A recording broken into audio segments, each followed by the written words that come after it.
توی این مسئله یک دستگاه پانچ داریم. صورت سوال میگه اگر نیرویی که به این دستگاه وارد میشه 600 نیوتن باشه، توی این نقطه 600 نیوتن باشه و دستگاه اینجا شروع میکنه این قطعه رو سوراخ کردن. میگه اگر که قرار باشه این نقطه دی 15 میلیمتر حد اکثر جابجا بشه، 15 میلیمتر جابجا بشه و مدول برشی میله رو هم، میله بی سی رو هم داده 77.2 و تنش مجاز هم توی میله داده 80 مگاپاسکال. محاسبه کنید که برای این قطعه بی سی چه قطری لازمه که مشکلی براش پیش نیاد. خب اول میرم سراغ تحمل این میله. تحمل میله رو داده 80 مگاپاسکال. خب از رابطه تau مساوی با تی سی جی او میتونیم یک قطر به دست بیاریم. تau تنش رو داده 80 مگاپاسکال، 80 10 به توان 6. گشت آور میشه نیرو ضرب در بازو. نیرو رو که داریم مقدارش رو 600 نیوتن، پس 600. بازو هم مقدارش هست 3/10 متر، 300 میلیمتر.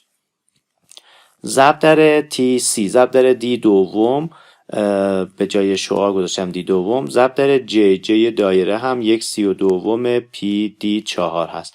خب میتونیم از این رابطه مقدار دی رو پیدا بکنیم. این دی با این دی ساده میشه دی به توان 3. خب مقدار دی رو حساب کنم، میشه 600 ضرب در 3/10 ضرب در 32 تقسیم بر 80 مگاپاسکال ضرب در 2 ضرب در 3/14 و ازش لازمه که ریشه سوم هم گرفته بشه. ریشه سوم اگر ببینیم دی میشود 22 نیم میلیمتر. این دی هست که حداقل قطری هست که لازمه برای اینکه این میله بی سی تحمل نیروی وارد بهش رو، گشتاور وارد بهش رو داشته باشه. یک رابطه دیگه رو هم داریم تحت عنوان فی برابر با تی ال به جی جی. میگه این قسمت انتهای میله 15 میلیمتر بیشتر نباید جابجا بشه. خب زاویه‌ای که اینجا هست چقدر هست؟ میتونیم بگیم آر ضرب در فی برابر با 15 میلیمتر. آر ضرب در فی برابر با 15 میلیمتر.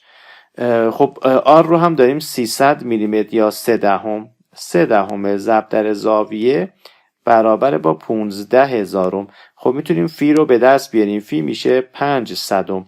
یعنی حد اکثر زاویه‌ای که این دسته میتونه مجاز هست که بپیچه 500 هست. خب این رو جایگذاری میکنم توی رابطه فی برابر با تی ال به جی جی.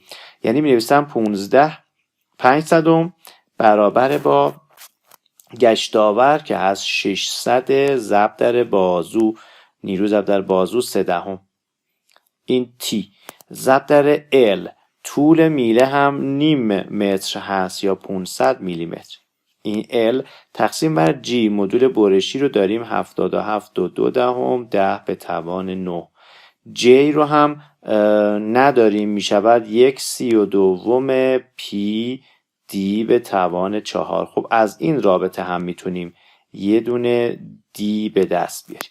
خب دی رو به دست بیاریم، میشه 600 ضرب در 3/10 ضرب در 5/10 ضرب در 32. این 5/10 متر هست. ضرب در 32 تقسیم بر 500 ضرب در 77.2 10 به توان 9 ضرب در 3/14. خب لازمه که ازش ریشه 4 هم بگیریم.